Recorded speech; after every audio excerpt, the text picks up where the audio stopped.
এই শুনছো, সারা দেশে ভোটার হালনাগাদ চলতেছে। আর এবার দেখলাম নিয়ম পাল্টায় আলাইছে।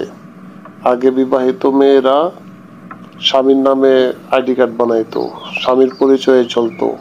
আর এখন ডক্টর ইউনূস সরকারে এমন সিস্টেম চালু করছে, মেয়েরা তার বাপের নাম আর মায়ের নাম দিয়ে আইডি কার্ড বানাবে, যাতে ডিভোর্স হইলে তখন আর এই আইডি কার্ড নিয়ে ঝামেলা না হয়, নাম পাল্টাইতে না হয়, স্বামীর নাম পাল্টাইতে না হয়। এটা কি ঠিক করছে? কেন? এটা তো ঠিকই করছে। কারণ এখনকার মেয়েরা, সুন্দর মেয়েরা, শিক্ষিত মেয়েরা, তারপর মন মতো স্বামী পাল্টাইতে হয়, ডিভোর্স দিতে হয়। আর বেশি বেশি ডিভোর্স দিতে গেলে তখন আইডি কার্ডের স্বামীর নাম চেঞ্জ করতে হয়, ঝামেলা হয়। এর জন্য তো ডক্টর ইউনূস সরকার ভালোই করছে। এখন স্বামী ছেড়ে দেওয়ার সময় কোনো চিন্তা করতে হবে না যে আইডি কার্ড চেঞ্জ করতে হবে, তাহলে বেশি বেশি ডিভোর্স দিতে পারবো। আমরা স্বাধীন না এখন, তাই আমরা স্বাধীনভাবে ডিভোর্স দিতে চাই। এই তুমি কি জানো, সারা দেশে ডিভোর্সের জরিপ করলে দেখা যায় শিক্ষিত আর সুন্দর মেয়েদেরই বেশি ডিভোর্স হয়েছে, শুধু এই তোমাদের মতো মন মানসিকতার জন্য। তোমরা এটাকে মনে করছো ভালো কিছু করছে ডক্টর ইউনূস। আমি তো মনে করি এটা আরো ডিভোর্সের পরিমাণ বাড়ানোর জন্য ব্যবস্থা করে দিচ্ছে। এই ডক্টর ইউনূস এক সময় গ্রামীণ ব্যাংক চালু করে গ্রামের মহিলাগুলারে কিস্তি দিয়ে কিস্তির জন্য ঘোরাইতো, আর সবাই নিয়ে মিটিং করতো।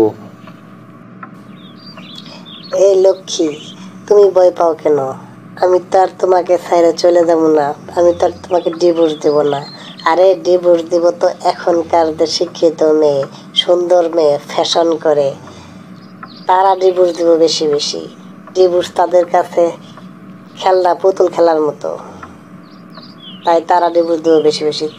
তোমার সমস্যা কি? এখন সরকারে ব্যবস্থা করে দিছে, এর জন্য তারা ব্যবহারটা করে দিব, যাতে বেশি বেশি ডিভোর্স দিতে পারে, সুবিধা হয়। তোমার সমস্যা কি? তা ঠিকই বলেছো। আমিও দেখেছি গ্রামের যে অশিক্ষিত অসুন্দর মেয়েগুলা, তাদের সংসারে কোনো অশান্তি নেই, শান্তি আর শান্তি। তাদের কোনো ডিভোর্সও লাগে না। শুধু শিক্ষিত সুন্দর মেয়েদের ডিভোর্স বেশি বেশি হয়। যেমন সংসদ সদস্য মমতাজ, তারও তো একাধিক বিয়ে হয়েছে, তারও তো প্রয়োজন পড়ে আইডি কার্ড পরিবর্তন করা।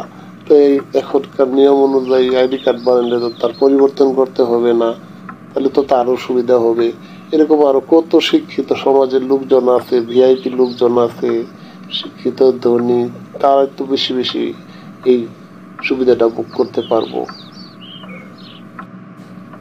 এই তুমি দেখো না, ইদানিং ফেসবুকে কত সুন্দর সুন্দর মেয়েরা স্ট্যাটাস দেয় যে আমি ডিভোর্স দিনে, আমার টাকা পয়সা আছে, সব আছে, বেকার ছেলে হইলেও চলবে, পাত্র চাই, এরকম স্ট্যাটাস দেয়। জানো না, এগুলো সবই তো এখনকার শিক্ষিত সুন্দর মেয়েরাই। অডিয়েন্স, আপনারা চিন্তা করবেন না। বেশি বেশি ডিভোর্স হলে যারা সুন্দরের পূজারী, সুন্দরের পাগল, তারা সুন্দর সুন্দর মেয়েগুলা বিয়ে করতে পারবেন, আবার ছেড়েও দিতে পারবেন। কিন্তু আমি যারা অসুন্দর বা জাতের মেয়ে ভালো মনে করেন, আমি তাদের পক্ষে।